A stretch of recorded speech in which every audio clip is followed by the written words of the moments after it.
You're watching THIMK. It's like think, but with an N instead of an N. So it's THIMK, a podcast for learning. A podcast where we learn things so you don't have to. I'm your host, Nicholas Rue. With me, as always, is your also host, Paul Vine, and special guest, Ian Vengeance. Vengeance. This is a unnumbered episode because we're doing a very special THIMK at the movies. Talk about Batman. You're on theme. You've got the eyeshadow. I've got the eyeshadow and the red lights. It's hard to tell. You just look like you have a secret. I do. The secret is that I am Gotham's Reckoning. There's a particular thing that I'm trying to place, which is like a white face with dark. I like The Exorcist, I guess, right? I just look really tired, actually. It's all it is. Yeah, you just look like shit. I just look so tired. Well, you know who else is tired? You look like Paul Dano after he really got into character as the Riddler and then couldn't sleep well for a couple nights. We're going to jump around, I imagine. Hi, I'm Ian. I host, as you know, a podcast where I talk about television, but I only like movies. So I'm happy here to be on THIMK to talk about movies. I imagine we'll jump around and talk about the things we like, but I just want to say the noises that Paul Dano makes in the Batman are incredible. Incredible. Paul Dano may be one of our best noise actors. When he's in the jail cell, just screaming that. Having a meltdown felt very almost exploitative. Is how I felt about that, where I'm just like, he's making the sounds that like certain people who are on the spectrum make when they are overstimulated, and it's just like brave choice to make the Riddler openly autistic. I love that somebody referred to it as the reverse yassification of the Riddler compared to like the Jim Carrey Riddler. Or the de-yassification. So what happens to Jim Carrey's Riddler that makes him start wearing question mark suits? Because he looks early on, he looks effectively the same as Paul Dano. He's got shiny what happens to him? What happens to him is that Bruce Wayne shuts him down. Because that's the difference. Is that he just gets rejected earlier? Because in Batman Forever, it's at the start where Edward Nygma corners Bruce Wayne while they're giving the presentation. And he's like, I want to show you this invention. And they're like, shut the fuck up, you nerd. Well, at the end, I don't remember what name they give the Riddler. That's like Edward Needler. It's not Northman. Edward Northman. Edward Norton. We're going to talk about the Batman a bunch. I want to say I saw this. We are going to talk about the Batman a bunch. Before that, though, I want to just say I saw this trailer. I live here in Columbus, Ohio. And the theater I go to has a lot of Ohio State students that will go to them. And I happened to see it on a night where there were a bunch of Ohio State students. And there was a Northman trailer. And the Ohio State bros that were treating the Batman screening like it was a bar and just kept left and getting beers were like, bro, this movie looks fucking sick. So now I'm just like, the Northman is going to make $60 million. Dude, probably. We're getting two questions from the chat. Newest one, is there a hottest person in this movie? Zoe Kravitz. Yeah, Zoe Kravitz. Zoe Kravitz, Jeffrey Wright. Jeffrey Wright's a cutie. I don't know what to tell you. Yeah. The pause I have is it's Robert Pattinson is next. Yeah. But I want to stress that Andy Serkis plays Hot Alfred. He doesn't fall in the top 3, but he is clearly Hot Alfred. Hot Alfred. This movie is so Is he hot. gay? This movie's so smoking that they had to get Colin Farrell as the ugly guy. Like they wouldn't have let an actual ugly guy in this movie. The thing about Andy Serkis's Alfred to me is that I feel like more than any other Alfred, he's queer coded. I could see this. Why? Like that.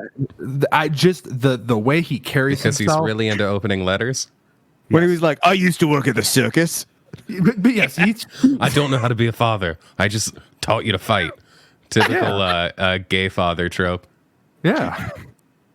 I mean, more than like Michael Caine's, like I shot a man in Vietnam just to watch him die.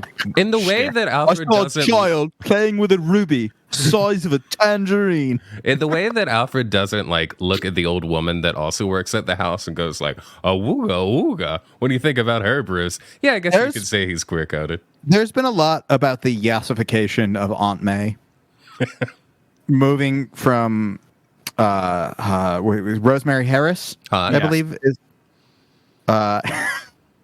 the Sam Raimi one, and then you get Sally Fields, Hot, and then you get Marissa Tomei. hot. I thought you were gonna be like mid. No. And then, but we haven't talked about the yassification of Alfred because you get what is it, Michael Gough, In the original, the old one, who does look like the Mummy. Like he looks like inches from death by the last one.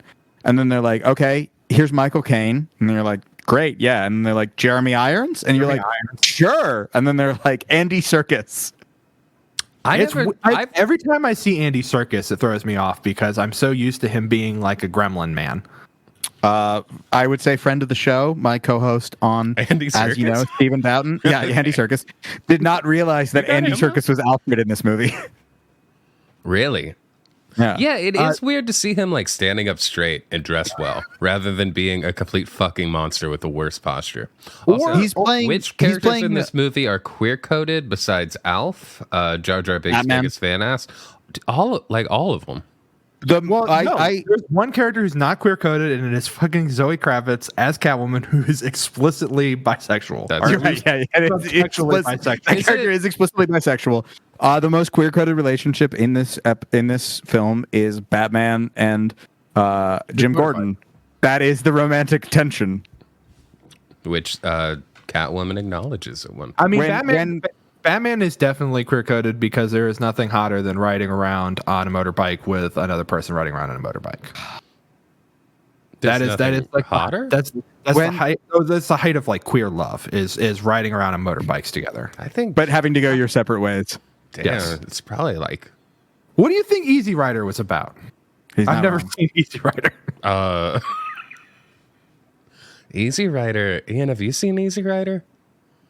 Yeah, it's mostly about how you shouldn't get involved with a drug trade. Yeah, it's like don't do drugs and also like watch out for rednecks. No, it's fine to do drugs. Don't sell drugs. Yeah, don't get involved on the business end of drugs. Yeah.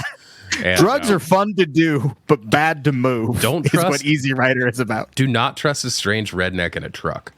Also, it's kind of about like if Dennis Hopper is your best friend, you need to pause and rethink everything that led you to that exact moment. Yeah. What Batman villain should Dennis Hopper play? One of my favorite movies is The American Fred, which is basically about not befriending Dennis Hopper. It's a movie I've been meaning to get to. I think Dennis Hopper could do a really good Clayface. Oh yeah, we need to bring Clayface back. The Batman animated series did right by Clayface. We need to bring him back. I was thinking that he would do a killer Mr. Freeze, like Blue Velvet with the mask. Only instead it's ice. Bane. Venom. Literally his character from Blue Velvet, but he's Bane. Hey, jumping all the way to the end of the Batman, I don't know how we want to structure this. Did you get a vague, meant by vague, I mean direct tease to the concept of Venom existing in the universe of the Batman? Absolutely. Now let's jump back. Yeah. Let's save the end for the end. Let's get started at the beginning of this. Ben Affleck. Okay, hold up real quick. To be clear, the term Venom has come up multiple times, and because my brain is broken, I was thinking of Tom Hardy. Tom Hardy is Venom. We are finally free of Eddie. Whoa. Tom Hardy, who was Bane, who used Venom. Tom Hardy, who's also Venom, who rides around on a motorbike, and if I remember, is bisexual in Venom. How good would it be? 100%. How good would it be if they just brought Tom Hardy's Bane into the Batman sequel? We're just like watching the trailer and we're like, holy fuck, I don't know anything about the Batman 2, whatever they're calling it. And then it's just like, I am Gotham's Reckoning. We're just like, oh my god, and he's back. It would be even more bonkers if they show Tom Hardy and they tease it, and then it's revealed at the end that actually it's Eddie Brock as Venom, and we're finally doing the multiverse. MCU Eat your and fucking heart out. DCEU have put their things aside, and we're finally doing the crossover with the Living Tribunal, and like we're gonna get Nightclaw. I'm taking my pants off. I'm taking her at last. Ben Affleck. Ben Affleck. One of my. No, you know what? I'm going to take a step back. I was going to say one of my problematic faves. I'm just going to say one of my faves. I think Matt Damon is the problematic one in that dynamic. Yeah, Matt Damon likes using some words. Crypto. And selling and NFTs. crypto, that's right. NFTs and LA's own Crypto.com arena. Brought to you by Matt Damon. So this started, right, way back when, as, again, I've never seen any of the DCEU Ben Affleck Batman movies. I have seen every Batman movie. Well, I'm this ready. That's why I'm started here. as when Ben Affleck was going to write, direct, and star in his own Batman movie. And god damn, aren't you glad that fell through? I think Ben Affleck's Batman was fine. Do you Yes. think Ben Affleck has ever written and directed a good movie? The Town. I haven't seen The Town. I Did guess he I'll do have to watch Argo? The Town. Was that him? Did he He did Argo. Argo's fine. Argo's one of those movies. If Argo didn't win an Best Oscar, so Yeah, like, if it didn't win Best Picture, we'd all be like, yeah, it's a totally fine movie, but it won Best Picture, so instead we're like, fuck that movie. But instead it'd be like, you know, that was a pretty enjoyable flick. Argo is mid at best. Takes Yeah, that's why so many liberties with reality. And also, there's a part in that hate movie reality. when it shows Ben Affleck's kid who has the Star Wars toys and they're on a stand. And for some reason, the Jawa is where it says sand person. And the Tusken Raider is where it says Jawa. So they paid no fucking attention to what was going on. My biggest problem with Argo is the number of times they say Argo, fuck yourself. That's the one thing I liked about that movie. is it more? It'd be fine if they did it once. They do it like 7 times in that movie. Oh no, But it's got Scoot McNairy and Carrie Bish, and they're very cute. You know, and Brad Pitt is Achilles, right? Yeah. And We're just gonna Orlando Bloom establish- is there. Yes. And Hector, is that who he played in that movie? I never saw Troy. no, we're talking about Argo. Yeah, Brad Pitt was Achilles. Orlando Bloom was who was Paris?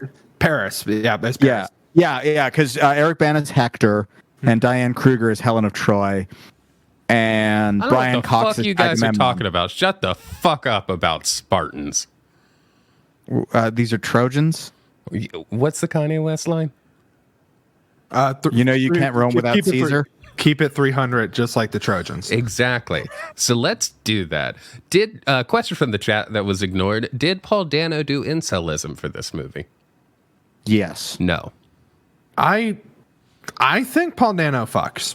He does. Oh, in real life, you're right. Yeah, because he's with Zoe Kazan. Thank you. Kazan? I was gonna go. Oh, wait, Yeah, I'm Kazan. sorry. Like related. Elia to- Kazan's granddaughter. Okay. Yeah, the fucking I'm gonna name names, motherfucker. Yeah. It's the most cancelable thing about Paul Dano, All right. who I do really like, and I enjoyed his directorial debut, Wildfire, which Listen, I Elia recommend Kazan, to all. did he name names? Absolutely. Did he also make a face in the crowd? He did. I say that's about. All right. Cool. So That's fine. I think it cancels out. I should move a face in the crowd up on my watch list. Yeah. Do you want to see Andy Griffith be like a fucking weird, like, asshole? Always. Just like a huge fucking prick? Nick, can you Like weigh a in this? charismatic, yeah, you should watch that. Nick, weigh in on this real quick. Top of your head. We did Seinfeld on the most recent episode of As You Know, and we were debating whether or not that is the most successful television show named after just a character. And we kind of agreed on that. Is next the Mary Tyler Moore Show? Because then we were like, oh shit, you also got the Andy Griffith Show, it's the Bob Cosby Newhart Show. Oh, you're right. Frasier. Well, no. Frasier isn't the actor. That was what we were like, where it's just like the show is the Barry actor's name. Seinfeld, that's a character he plays. That's not the actor's name. This is also covered on an episode because I tried to pull up Seinfeld's Wikipedia to talk about where he came from on that, but instead I pulled up the Wikipedia page for the character Jerry Seinfeld. So, okay. as played. How do you Does gauge it- a show does as being successful? ratings, cultural penetration, general, just sort of like. Okay, yeah, I'd say probably the Cosby Show. Yeah, no, it is. It is. Unfortunately. No, you are right, and we didn't think to say that one, but you are right. Yeah. You don't want to say it. Well, It's like we were at all trivia and we had to match the TV show to the slogan, and the slogan was "Misery Loves Comedy," and everyone was like, "That's Marin, right? It's Marin. It's Marin. It's Marin." We get the results back. It's Louis, but all of us at the table forgot about Louis, and I was really proud of us in that moment. Yeah, you can hold your head up high. Yeah, No, we the, believe in you know cancel who- culture You know around who these did not parts. forget about Louis? The people of Ukraine right now, because He my never man made it is, there. No, he never made Oh. it there. He's in the Netherlands. Like, it sucks. He's in Amsterdam. Like, yeah, it would have been great if he was trapped in Ukraine and he had to we like should- take up we arms. should- If he traveled like 300 kilometers away from Amsterdam, I believe The Hague is somewhere around there. That's where he should go. He's in the red light district, just torturing some poor sex worker. God, awful man. Bad guy. The, You know who by else the way, is the a Marin bad guy? tagline- The Riddler. I was just gonna say the Marin tagline was "Pow, I just think I shit my pants." That's why What? you guys. Pow, I think I just shit my pants. That can't be right. That's clearly That's the tagline. the Marin tagline. I know that's a thing he would say during WTF. And then he would ask the person like what it was like when they met Lorne Michaels, since the defining moment in Marin's life was Lorne Michaels like shoving him. I love that Mark Maron is like Joe Rogan, but instead of DMT, it's Lorne Michaels. Where he just like he'd be like, man, that's fascinating. Did you ever meet Lorne Michaels?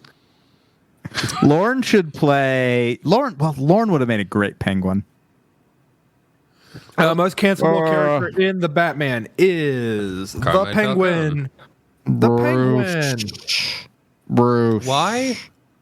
The Penguin is cancelable because it's fucking Colin Farrell in a fat suit, and that's bullshit. In the year 2022, sorry, You're not wrong. it's fucking garbage. You know why it was There are okay. there are large actors you can hire Yes. to play the fucking Penguin. You don't need to gussy up.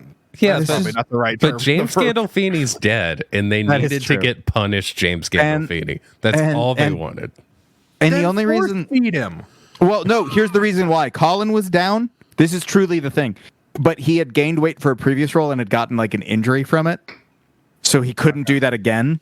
And they're like, we'll just put you in the costume. All right, fine. And then it led to one of my favorite little anecdotes about it, which was day one when he had the costume on and he's like walking by and he says hi to Jeffrey Wright. And Jeffrey Wright has no idea who he is. Dude, and I then didn't know who he realizes. was.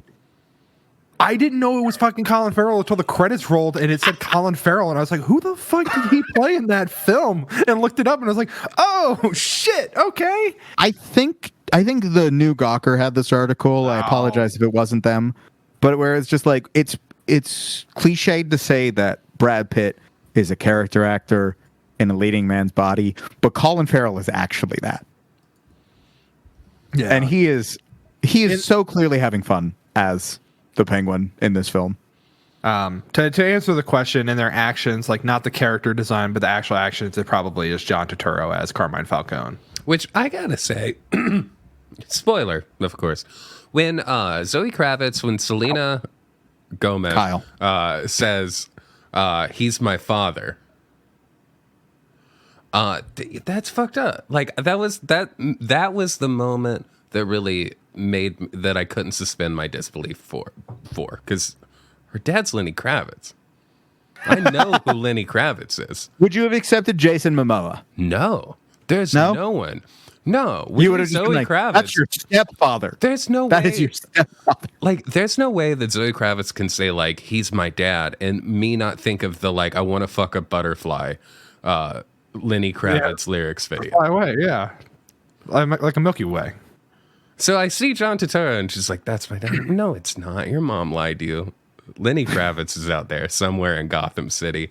He was there on stage at the Gotham Gardens. Lenny Kravitz 100%. His leather pants tore. His cock ring Mamma fell Mia. off. Mamma Mia, but it's about Selena Kyle determining if Carmine Falcone, Lenny Kravitz, or Clayface Yeah. is her father. You guys really want to bring Clayface in.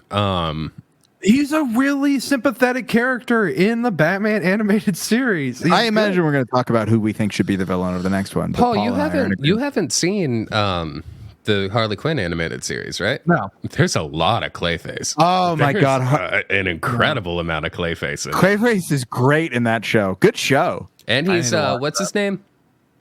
Alan Tudyk? Yeah, Alan. Isn't it? Alan Tudyk? Alan Tudyk? Tudyk. Yeah, but he's doing like a pompous Shakespearean accent. It's wild to hear that he's playing a thing that's not a robot, considering like Isn't he also the Joker in that? Yes. Is he? Jesus. Yeah. I think he voices the Joker in that as well. Because he's the robot in iRobot. He is the robot. I did not kill him. Yeah, he's the robot in Rogue One. Great performance, actually. There's I think there's another He's the thing where he played the pirate robot. in Dodgeball. He's He's the guy villain who in flies Frozen. the ship in Serenity and Firefly. He's the chicken evil in King in Wreck-It Ralph. he's the chicken in Moana. I think. Hey, Paul, that guy gets a lot of work. I think you just tend to watch things with robots. He's It's probably still more about my watch of like, sci-fi robots. Oh, a robot! I'll watch that. You see After Yang yet? No, I have not. I've heard it's good. Dad, that's on your list. That's got robots. I wanted to do a That's got a double robot. feature. That's I wanted what to I do a call double robots. feature. Who is with the character most like Rupi Kaur? Probably the Riddler, right? He writes like little poems to Batman. Yeah, and they're always. It's not just that he writes poems; it's that they're great. always dedicated to some guy. And there's like a little drawing with them, and you're just like, we get it. You're horny. And he does Move on. like some E.E. Cummings ass like typography shit where he's just like, ooh, what if I put words like here and here? The capital A, lowercase b, capital A. Let's talk about this film as a holistic piece. All right, no, I No? really Okay, like. let's not talk about the film. I really like the inclusion of the cards, the like little cards that he writes. I've said this before. The Halloween card or whatever it was, I think it's Halloween card, the one the Zodiac killer actually left. Yes. People rarely talk about, and it's one of the most eerie fucking things involving the Zodiac killer besides the murders. It was nice to see that actually brought into, you know, a mainstream movie, a blockbuster movie. Well, have you That's a read creepy ass little thing. Have you read The Long Halloween? I don't read comics, bro. Yeah, all right, Ian. I'll let you. I watch all the movies. So I was just talking about the Long Halloween earlier tonight as I was preparing myself for this podcast. So I want to say I failed you guys slightly. I wanted to rewatch The Dark Knight before I got to do this as well, because my gut instinct was I like the Batman and The Dark Knight kind of on equal footing because of the fact that The Long Halloween is my favorite Batman story, and they both took from it. And The Dark Knight was like, we're going to take this half. And the Batman was like, cool, we're going to take the other half, where there's a serial killer targeting these people. And I really appreciate that. And I think the thing that I really enjoyed with the Batman is that, kind of like The Long Halloween, though The Long Halloween is like quasi a sequel to Year One, is that the Batman is just like, you know who Batman is. I've been doing this 2 years. Like, they get that right out of the way at the start. And you don't have to deal, we don't see the Waynes die, which is very exciting for me. Even though it does diminish my supercut of all of the times the Waynes have died. We saw the Waynes in this, but we didn't see them die, right? We didn't see them die. No. I love that this film though was just like, they're pieces of shit. Yes! They fucking suck. And every other Batman movie has been like, Mr. Wayne, Thomas Wayne was such a philanthropist, and this movie finally is just like, no, rich people are bad. Though I do want to give credit to Patrick Willems, who did talk about this on Twitter, where somebody had the whole like, why doesn't Bruce Wayne give, to these organizations? And he's just like, this is the most boring, basic take. This is what you say when you learn about it. You're like, Bruce Wayne is canonically been for years supported like housing developments and like affordable housing, but sometimes KG Beast just comes tearing through Gotham, and there's nothing affordable housing will do in that. You can't apply real world politics to superheroes. They're nonsense. And that's the great thing about this film is it also is just like, yeah, guess what happens to philanthropy money? People are rich people who give to charity. Guess where that goes? Like, you know, until there's actual fucking like equity and like people have an actual say over what happens with the fucking money, the people who already wield power just fucking carve away big old pieces from the roast. So, Paul, would you say this Batman is woke? I don't know. I don't think this Batman is woke because this is the wokest Batman. It is the wokest Batman. He is the wokest, but I don't think he's woke because if he was, he would have left with Catwoman at the end, because that's what this film is about, is Catwoman saying like, fuck the rich people, like we're going to steal from them. We're going to fight for an underclass, at least metaphorically fight for an underclass. And Batman is like, he takes the other option, right? He has that at the end, and then he goes the other path, which is, no, I'm going to be a symbol of hope for these people. Two things on that, Paul. One, I would love this movie because they said they were originally planning it as a one-off. I would love if this were the one Batman who was just like, shit, you're right. I've been doing this for 2 years. That's long enough. You mean The Dark Knight Rises? No, he's been doing that for like, what, a decade at that point? No. Then he leaves. I know he quits. No.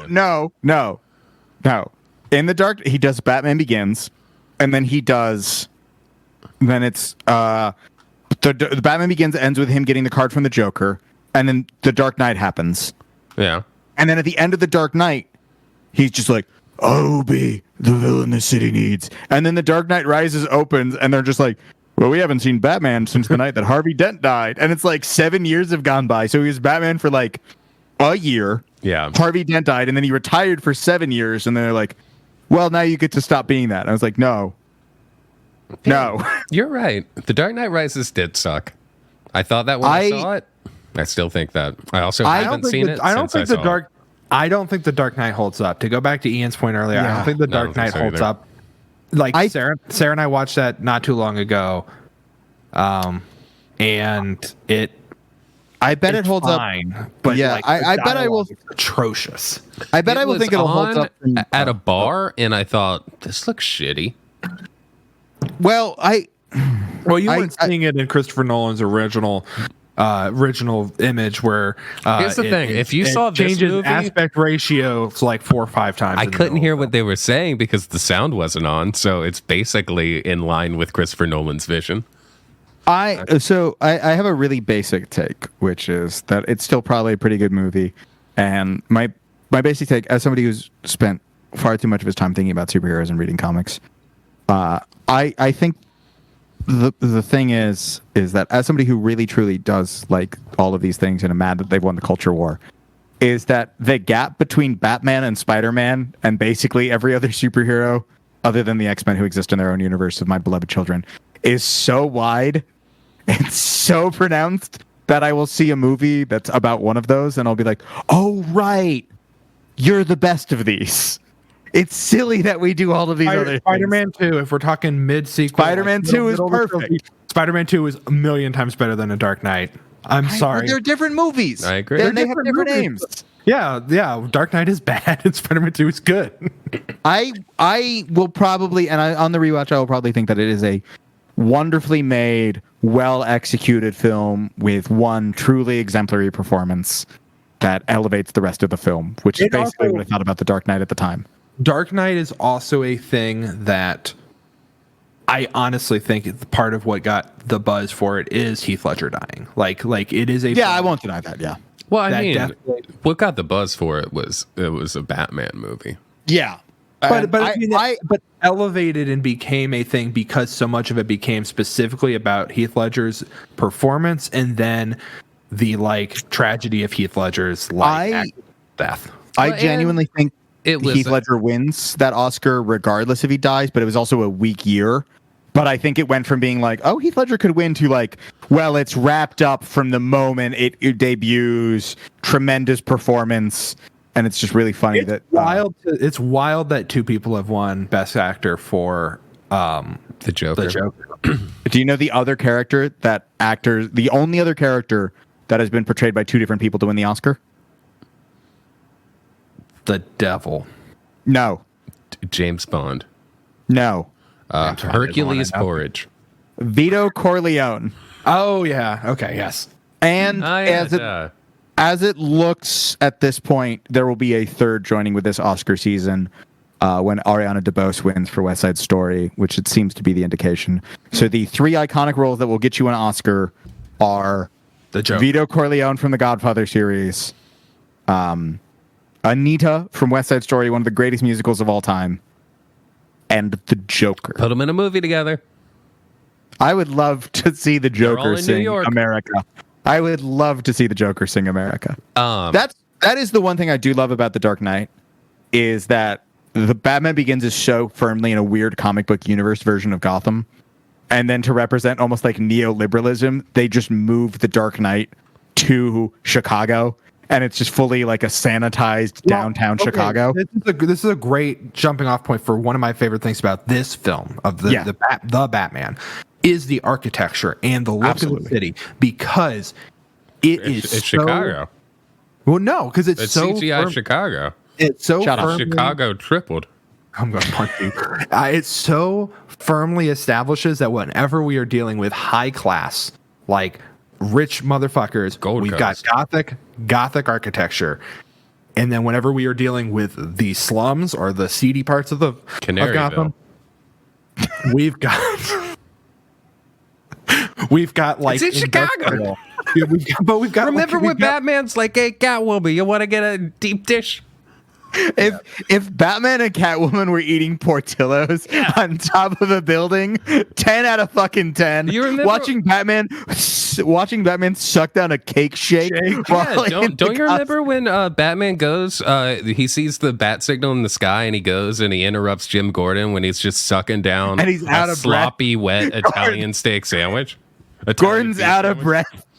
I would love for, like, Ian, here's the bit for this season, Nick, is we're gonna shoot Martha and Thomas Wayne being killed outside the movie theater, and it's gonna, instead of the pearl necklace falling to the ground, it's gonna be a Portillo's cake shake. Okay, also that's good. I think we should do a thing that's the De Bears thing, but it's just like, oh, that's the Batman.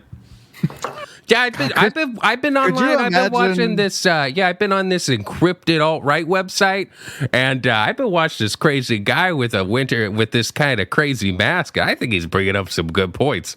I've been thinking about going to a public funeral and then going and standing right by the aisle and saying, "Hey, rich people, I don't like you," and just seeing what happens if some kind of rich string bean boy with floppy dark hair will like give me a little look. Would Chris Farley or Mike Myers have made a better Commissioner Gordon? Fuck. It depends what you want, because I could see Chris Farley's slapstick routine. Phil Hartman. Phil Hartman is Commissioner Gordon. Chris Farley Detective is Bullock. Detective Bullock. Oh yeah, you're right. Yeah. Who's Detective No, it's Bullock. Classic character in Batman mythos, where it's always like, is he a corrupt cop? Is he a cop that takes it too far? Oh yeah. Is there a difference? He's always the guy who's just like Donald Logue. Donald Logue from Gotham. I love Donald Logue. Terriers? Haven't seen it, but Blade. Check it out. Blade. It's great. He's in Blade. He's in Blade. He's in What We Do in the Shadows, where they make a joke that after being in Blade, he decided to become a vampire for real. He wasn't when they made the movie, but afterwards he got such a good response that he decided to join the lifestyle. He really like getting his hands cut off. How do we? Okay, I've said before to friends, Senator Meow and the sort, that Matt Berry should play James Bond in a one-off 60s parody, but I would also accept him as Batman and a one-off the Batman TV show parody or throwback. I think that they should just reboot Austin Powers with Matt Berry, right? That's what we really want to see. Also, is there dancing in Batman? I guess there is at the club. There's the club. There's a club, and also, okay. A thing that was very funny is a dance of some sort. That's technical. Shut the fuck up, Paul. You know what the question was. Well, actually, choreographed fighting is the best dancing of all. Shut up, nerd. No, dancing is the best talking fighting. about Batman. I thought that's why capoeira is get back to talking about Batman. Stop saying that. Oh God, he's got a gun. Fake fighting is. I don't know what happened to my gun. It's Chicago. You lose, you find a gun all the time. That's a Wednesday.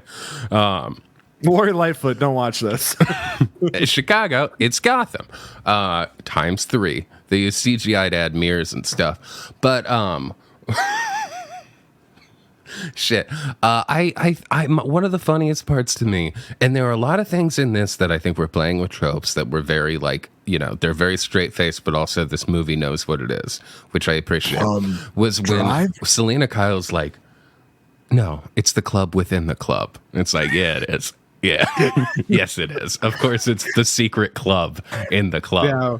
The mafia and cops hang out at. Of course. When Selena Kyle's talking about 44 Below, it's like that fucking tiki bar or whatever in the basement of. Yes. It's in here in Columbus, Ohio. There is a pizza. There's a club and a club? Chain. Yeah, there's a local pizza chain called Mikey's Late Night Slice, and in one of the locations, if you go downstairs trying to find where the bathroom is in the building, there will be a bouncer, and you will be very confused. And then you will ask the bouncer where the bathroom is, and he goes, "Oh, is that what you're looking for?" And he'll point in a vague direction that doesn't make any sense. But if instead you say, "I'm here for the club," he will be like, "Okay, hold on a sec." And then he'll check and see how many people are inside, and then they'll let you inside a tiki bar that is hidden in the basement of the pizza place. That is inside like a meat freezer. Yeah, you look like you're about to enter a meat freezer from Goodfellas, and then instead they let you into a tiki bar.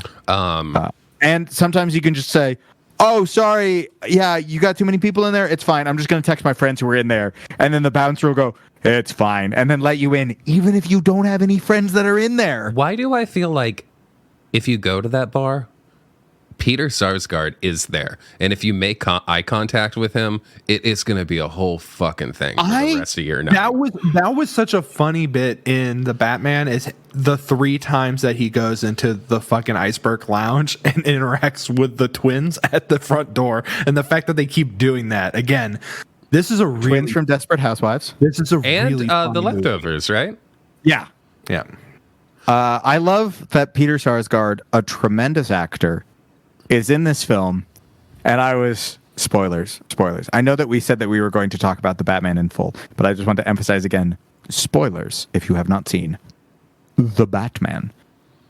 And I was like, yeah, like anything's gonna happen to Peter Sarsgaard, and then his head fucking explodes, and he shoots Batman across the room. Yeah, and I gasped because I was like, it's fine. Batman's not going to let this guy. Holy shit, he let the guy die. Oh my God, that guy died. Which also, two of the other very funny things about that. One is just a plot element of this movie being the highest stakes HQ trivia game that's ever happened.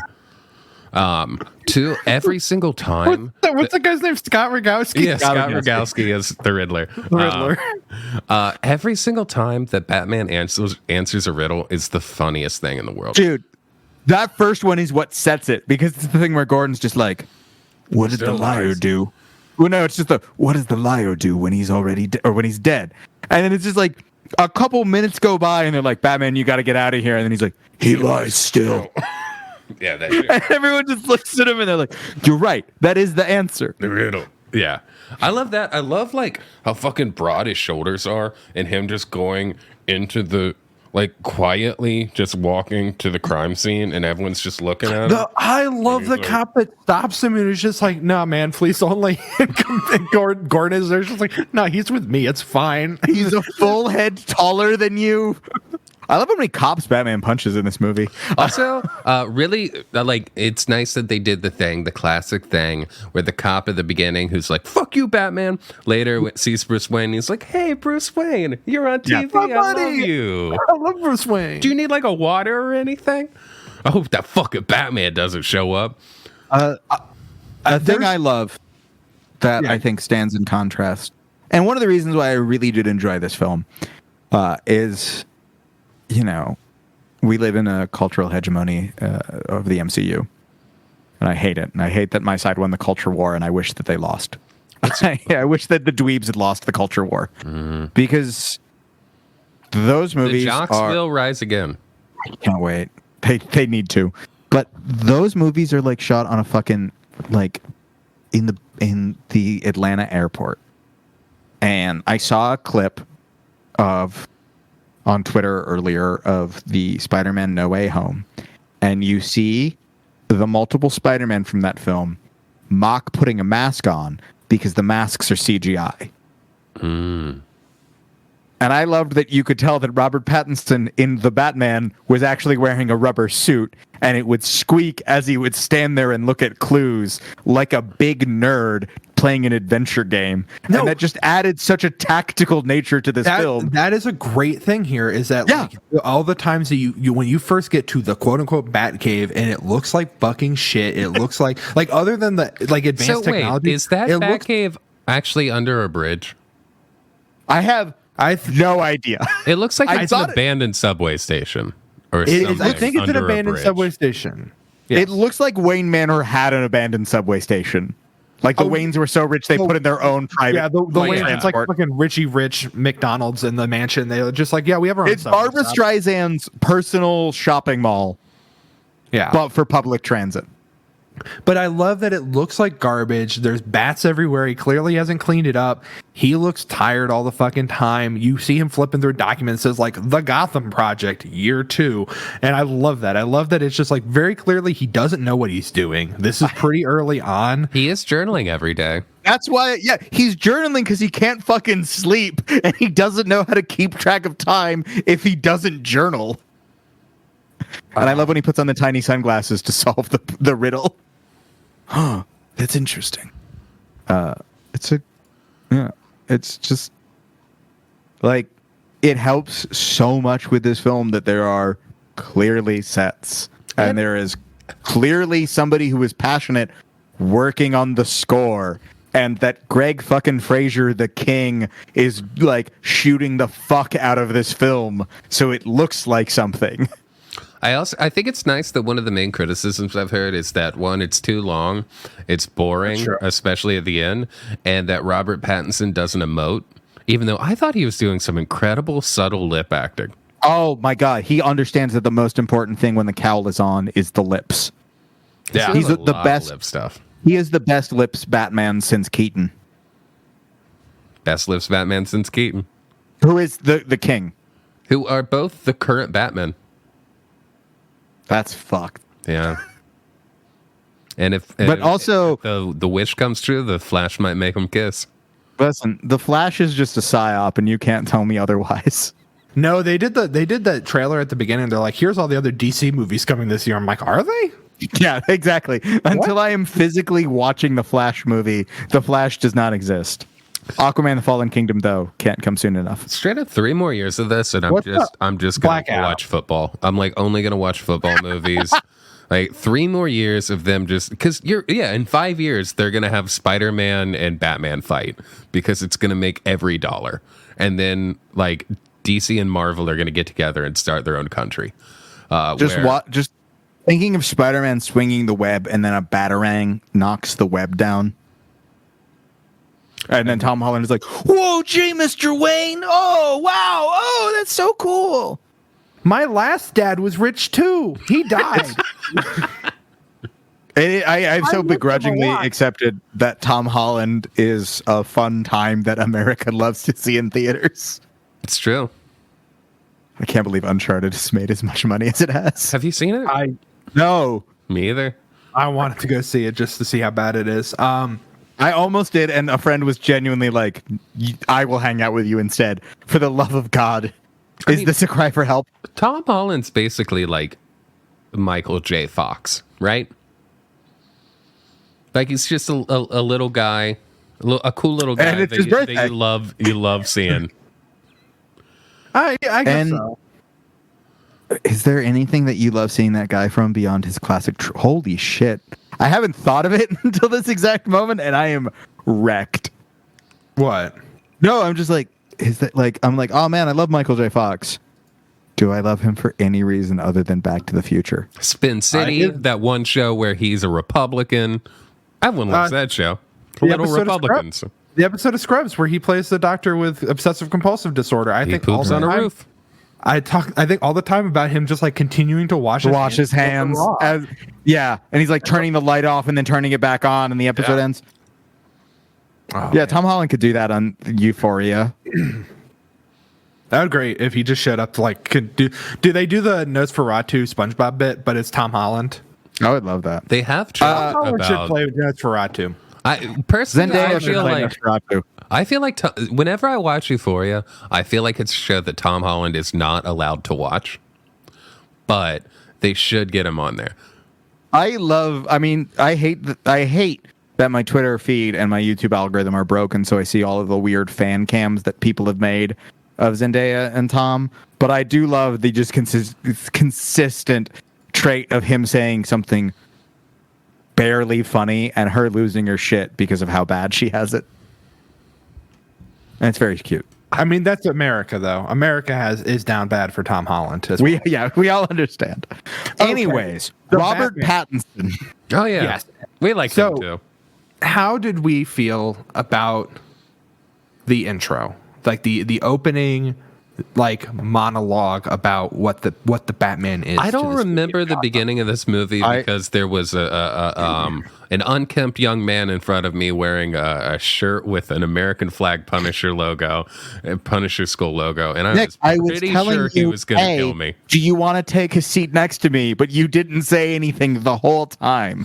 You did I not drove out talk to me. specifically. I drove out specifically to see this movie with you when you were like, "Do you want to come on THIMK and talk about the Batman?" I was like, "Perfect. I will come to Chicago and watch this movie, and I will wear my favorite new T-shirt." And you didn't say anything to me, even though I paid for the tickets, and I sent you that email with the ticket, and you were silent the whole time. You brought your own canister, which is weird. That's weird. How do you sneak that into a theater? If you snuck Movie that into a theater, prices are so expensive if these you days. sneak that into a theater, how am I supposed to trust whatever you got in your backpack you keep reaching for? You look like, in my head, what a shooter looks because like. I was afraid that somebody would come in dressed as the Joker. It has happened before, and this is a sensible fear in America. It has happened before. That's true. I was the good guy with the gun, and I didn't need to act.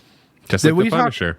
Have I talked on the I get it now. podcast about how the first half of Midsummer for me was a fucking nightmare because it was 4th of July and fireworks kept going on outside the theater, but all I could hear was loud bangs, and like this was not too long after the like second massive theater shooting, and I was like spent most of the first part of that film being like, do I need to hit the fucking deck? Like what is that? And then it like an hour into that film I was like, oh, it's the 4th of July. And then you were like, oh, and Ari Aster is just like weird about fat people and old people. Women. We Men. get it. Dude. Heterosexuality is a curse. Ooh. I didn't like that movie that much. I love Florence Pugh. We did not have anybody in costume here at the showing that I went to, which was a matinee. We didn't have anyone in costume. We just had Ian. And his Punisher shirt. Ian in his Punisher shirt. It was very scary. So what I know is the opening has binoculars and then tape and then the mayor's dead. Yeah. So after that, I guess. But You're talking about the introduction of Batman where he gives the narration talking about how he exists in the shadows. And you see all of the moments where it's just like somebody is spray painting. somebody's doing minor crime and they see the Batman like light in the sky. Yeah. And they go, I gotta go. Yeah, and you have somebody who robs a convenience store and gets out and sees the Batman symbol in the sky, and then like a car almost hits them, they run away. I think that is really smart because it understands the whole like, I'm not a man, I'm a symbol. And it does it in just like a really clear visual way that I found enjoyable. And I was talking to Nick about this because somebody was complaining that online, because people that love to do that online, but somebody's complaining that whole thing establishes that like, well, Batman uses fear as a weapon, but that never comes back up in the rest of the film. And That's what the entire miss, point of the movie. yeah, what they miss is that the whole fucking point of the film is that like, yes, his initial thing is fear, and then he learns like that is not the way to help the people of Gotham. Because there's the guy who's like, don't hit me. Yeah, don't hurt me. And then he's like, he doesn't say anything. And then at the end, he reaches a hand out for somebody who's like, stay with me, I'm afraid. That's literally the character's arc. Also, he sees an alt-right nerd with a gun, like biting his line. He's like, fuck. Shit. He did what like most YouTube commentary channels did in 3 years ago, where they're like, ugh. And Batman denouncing Gamergate. I do love the bit of the Riddler as just like a QAnon guy. I will follow up on that, but I think the other thing that helps with the Batman introduction is that when he does finally arrive, they really fucking draw it out. Yeah, And like it's the slowly walking out of the shadow, and all you hear is the noise of somebody walking. yes. One thing I didn't get in this movie. So there's a whole gang of people with like clown makeup on their face. Yes. But later we see the Joker's in Arkham, so presumably that's a street gang. Didn't they do something like that in Batman Begins, where it's like a Joker gang because the Joker's in jail or something? Not that I can remember. I don't think the Joker really exists in Batman Begins. I mean, there might be people doing face paint, but again, also it's Halloween, right? Like that's the other thing to remember. No, sorry. Batman Beyond, not Batman Begins. Oh yeah, Batman Beyond has it where there's the Jokers because But I mean, Batman Beyond's a sequel to the animated series where the Joker was a key character. So I was thinking that like maybe the gangs are like his henchmen, that he's locked up, so whatever. But what I didn't get is that they like the guy laughs right when he walks up and he's like, "Who are you?" When he's like, "I'm the guy that has the symbol in." Well, I always appreciate the idea that Batman doesn't actually exist. Like that was the thing that the Keaton ones do, where they're like, "This guy isn't fucking real," and then they turn around and there's a guy dressed in a big bat costume, and they're like, "Holy fucking shit!" Yeah, so that guy's just like, "Oh, what idiot are you?" And then he gets the shit beaten out of him. I think the thing to remember here is that there's two things. It's early. It's the second year. B, Batman, for like a thing that comes up in the comics all the time, is that no one really knows what he looks like, because when people describe what happened to them to the cops as they're getting arrested, like, I got beat up by a big man, looked like Bat, and they're like, what does that mean? Can we get a sketch artist in here? And they're like, yeah, he's a big bat guy. I think it was post Crisis on Infinite Earths where they made it kind of canon that like Batman had never been seen during the day, which is something that this film basically does. You see him like at dawn or at dusk, but like it's never the middle of the day and he's Batman, which is a thing Nolan would have happen. And I appreciate that. It's like basically it's always dark when he's operating as Batman in this film. It's just he operates as a sort of urban myth. I guess that scene would have worked more for me if like he comes out of the shadows and they're like, "Who are you?" And then they see the things, the bat horns, and they're like, "He does exist." And then he punches him in the face. I wish they did the M&M commercial. Well, they should do that. One guy should be like, "Oh, he does exist," and the other guy goes, "I understood that reference," and then they get punched. Here's my complaint about this movie: it wasn't quippy enough, and it didn't have enough pop culture references. So what you want, like if Batman was played by like Robert Downey Jr., for example? Yeah, I guess that'd be cool. He's got a drug problem though. They should probably cast someone safe like Tom Cruise. Doctor Strange and the Multiverse of Madness coming this May. Another thing I do like, and I've been trying to get other friends to see this film, and they're all like, "Oh my god, 3 hours!" And I was like, 2 hours and 55 what are you doing? Minutes. Yeah, 2 hours and 55 minutes. Also, what are you doing with those? Like, it's whatever. But do you know how many fucking TikToks you could watch in the time it takes to watch this goddamn movie? Well, now that TikToks are like up to 10 minutes, I really don't know. I don't know if they've implemented that yet.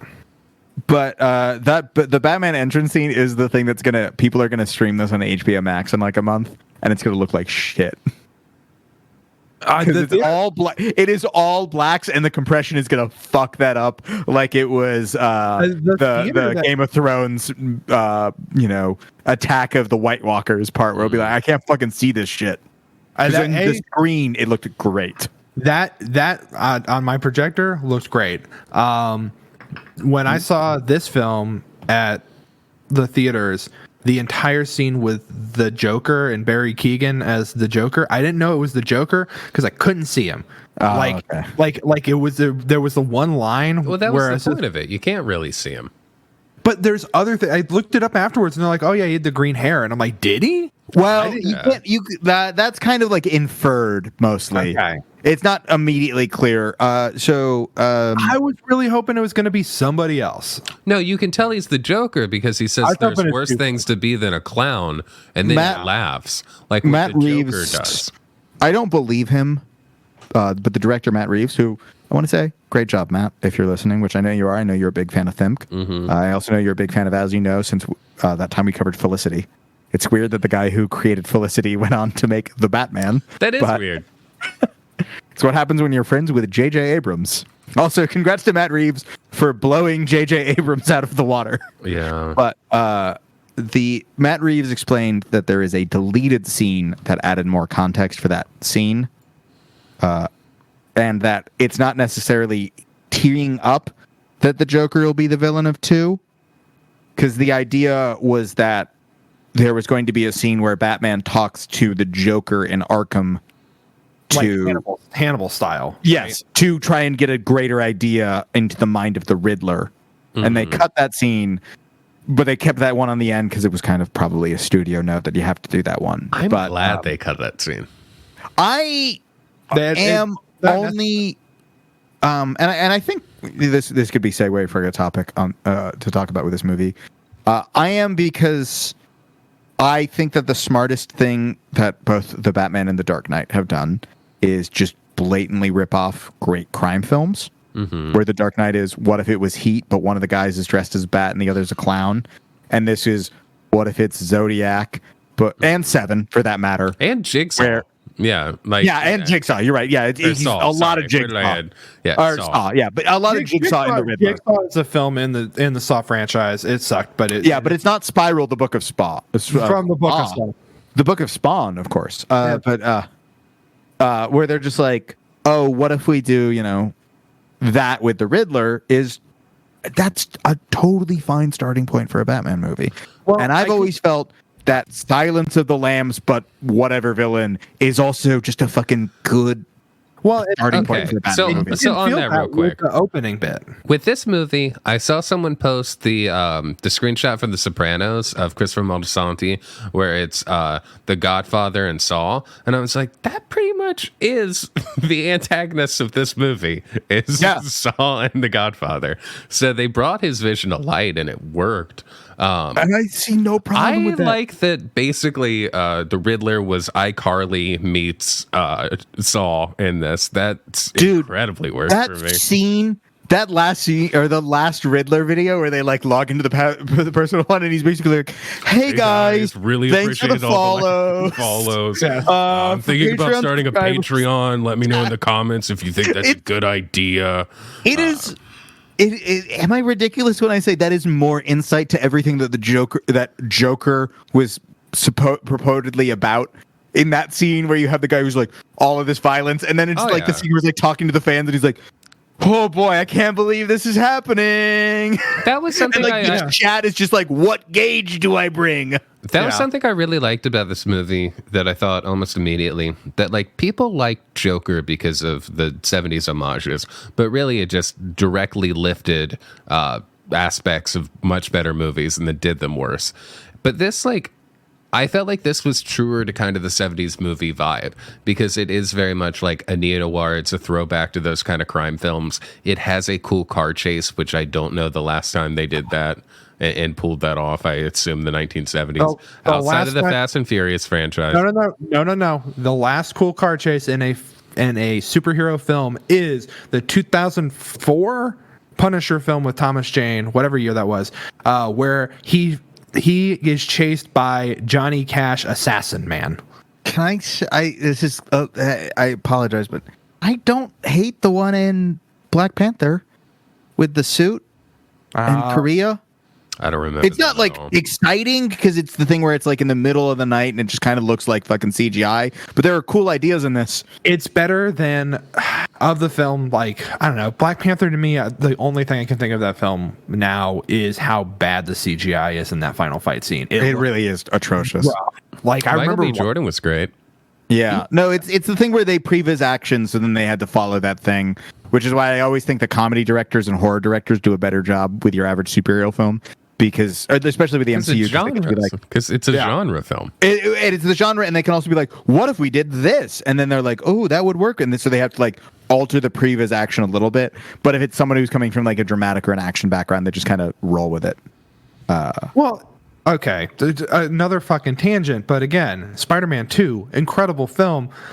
You will never get a scene like in the middle of Spider-Man 2 where Tobey Maguire gives up on being Spider-Man and they just do a montage to raindrops keep falling on my head of how like happy-go-lucky he thinks he is now that all this shit is like he's given up being Spider-Man.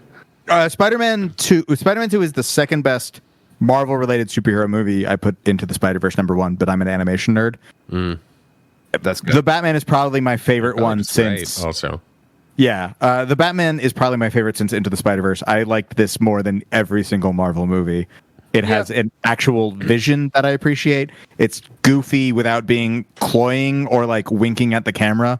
It's just like it actually Batman's kind of dumb and funny. I think this is funny as shit. The fucking scene. Thumb Drive is really funny. Dumb Drive is really funny when he tries to land on the truck and just eat shit. I do want to talk about that. I very specifically want to talk about that scene.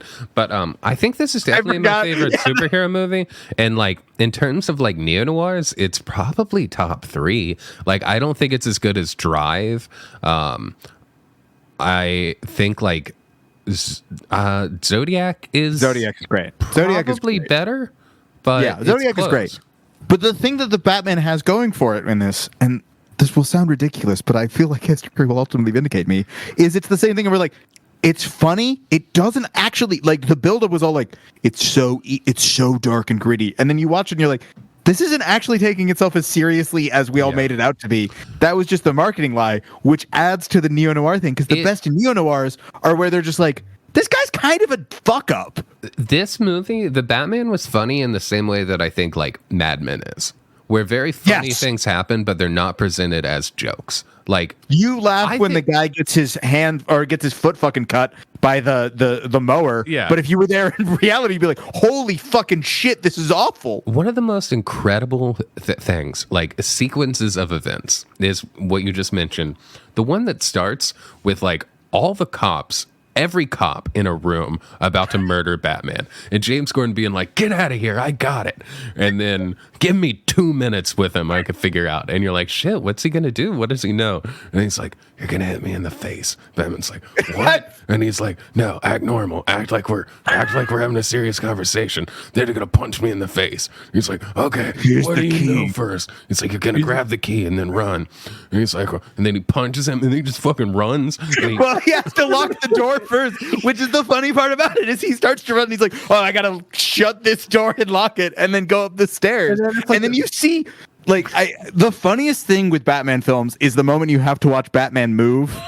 And you have the part where he's sprinting down a hallway and he like bumps into an assistant and papers are like flying, and then there's a bunch of other cops who are like, hey, that way. Yeah, when he pulls in a fucking wingsuit that's like an airbag. Before that, when he goes up the stairs and then he's going up all the other flights, and every single floor has like 30 cops, like they send out like a be on lookout inside the police station where they're just like, the Batman is escaping. It's also kind of the antithesis of the scene in Batman Begins where the cops are storming the building and he like jumps through that staircase part while bats are swarming. And you're like, wow, he knows what to do. And this one, he's just like, fucking, I'm shooting a fucking grappling hook. I gotta get up faster. And then he's at the top of the building. Like, fuck, how do I get up? They're coming, and then he just suddenly has like a weird thing in his suit that he looks like he's not sure if it's gonna work. And then he jumps off the roof, and then I also thought like this entire sequence is very clearly where like Matt Reeves watched Good Time, and he saw that and he was like, but what if Robert Pattinson was Batman and had gadgets to get out of this situation? Because like, in that movie, like, Robert Pattinson is just like always running.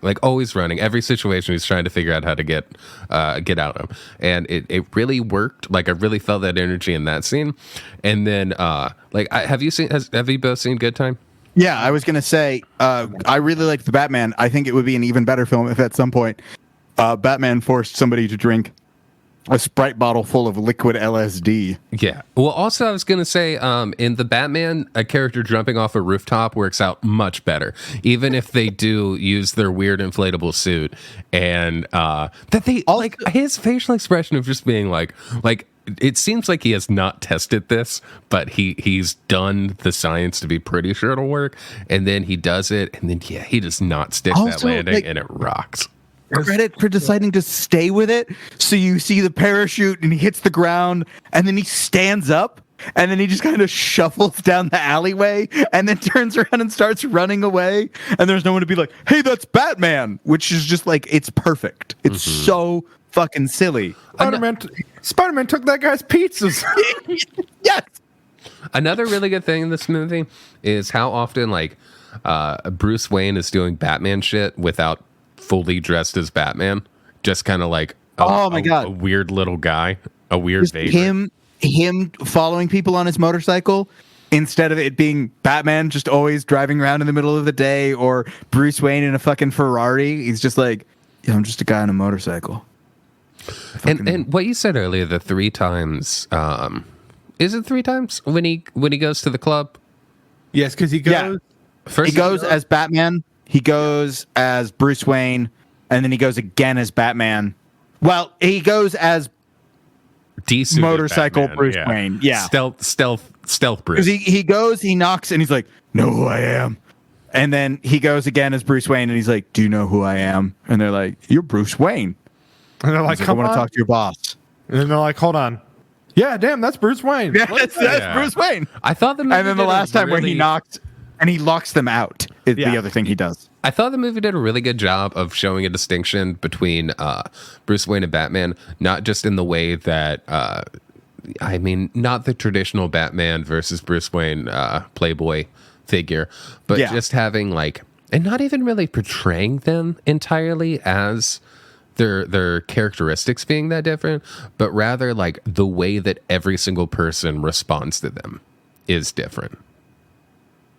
Like almost every character in the movie sees Bruce Wayne as Bruce Wayne and the Batman as Batman, and almost everyone that likes Batman doesn't like Bruce Wayne, and likes Bruce Wayne doesn't like Batman. Like, he so easily just walks in to talk to Penguin and Carmine Falcone, whereas as the Batman, he has to fight his way in.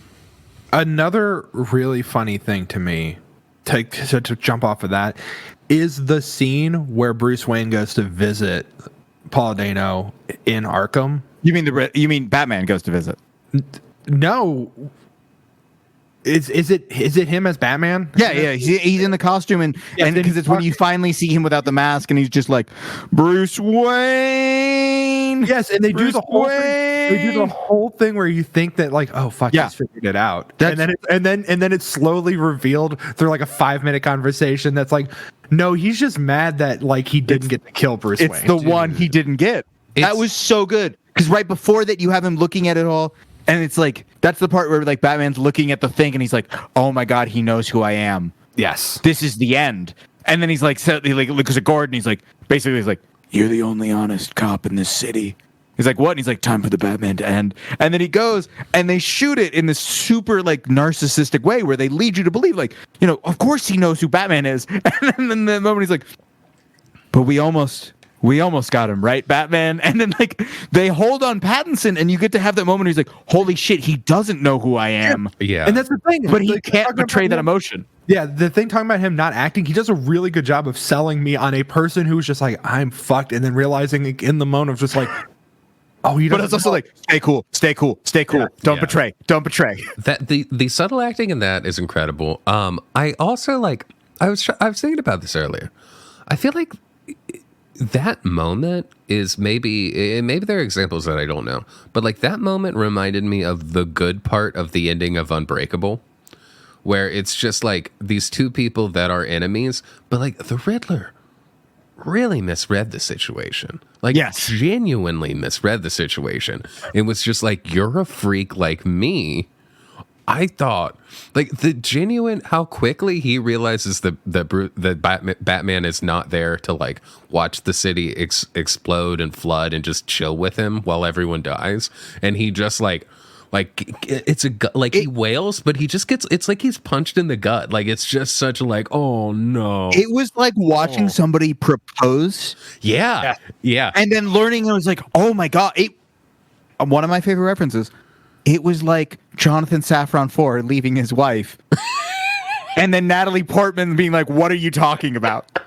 Like it was that level of just like, because like he and that's the beauty of it is Batman immediately being like, "You're a sociopath and a freak. I don't believe any of these things." And he's like, "What? I thought we had a life together." And Batman just dresses him down. So that whole scene. So does that mean the Riddler is queer coded? Is he like, it's like, yes, Batman and everyone in this movie, everyone in this movie is pan. Only some people have realized it. That's true. That's a better answer than here's something we also haven't talked about. We haven't really talked about Selena Kyle. Catwoman? Yeah. So, and that's something else I just want to say real quick. Well, we're saving it best for last, which honestly, I could just say Zoe Kravitz. We could just go around saying Zoe Kravitz for 25 minutes and I'd be satisfied. But we should take a quick break. But two, I want to say the reason I feel like that feels so foreign to us, where you're saying, is this character queer coded, is because this is like this is the first superhero movie in so long that's like actually sexy in a way that actually has like a sexuality to it that isn't like weird or aggressive. But it's just mean like the sex scene in The Eternals, the first superhero film to show a sex scene. Despite Drew being in this movie, I still haven't seen this will be the lead into the break. I'm just gonna say it. I had messaged two dear friends a Taylor Swift's Instagram post of Zoe Kravitz was perfect as Catwoman, my ideal movie. And I sent them that post and I said, I assume this will be my review of the film. And then I left the film later that day or the next day and I just messaged them, and one of them was just like, so is this good or bad? And then I followed it up with a screenshot of a tweet that was somebody saying hard nipples are the perfect accessory for every outfit, and I followed it up with Zoe Kravitz preparing for Catwoman, and they were just like, okay, so you did love it. And I was like, yeah, it was a great fucking time, and also like I believe that Catwoman has had sex, and I believe that Batman has never once had sex, and that is an important part of his character. Yeah, the closest he's ever gotten to sex is driving around on a motorcycle. Okay, when they ride through the tunnel, bro, Hitchcock would be like, "That was sex, bro." The like she kisses him halfway through, right? Like she kisses him halfway through the movie, great moment. But at the end, when she's like, "I got my money and I'm gonna leave and I'm gonna go to Rome so we can do an adaptation of that comic book as an HBO Max series before I come back to Gotham at the end of that series for the Batman 2." When they have that moment, and it's weird that she name dropped HBO Max. It is weird, but I get, it exists in that universe. Honestly, in terms it's a very of like grounded universe. It makes sense. Yeah, it also just like in terms of just like plugging your streaming service. Like I've seen so much worse. That's true. Like when you're watching, The Eternals, and they're just like, find out more about these backstories on Disney Plus. And I was when it cuts to Alfred opening up the mail and he's just like humming Wigwam's song that's the theme of Peacemaker. I think it's nice.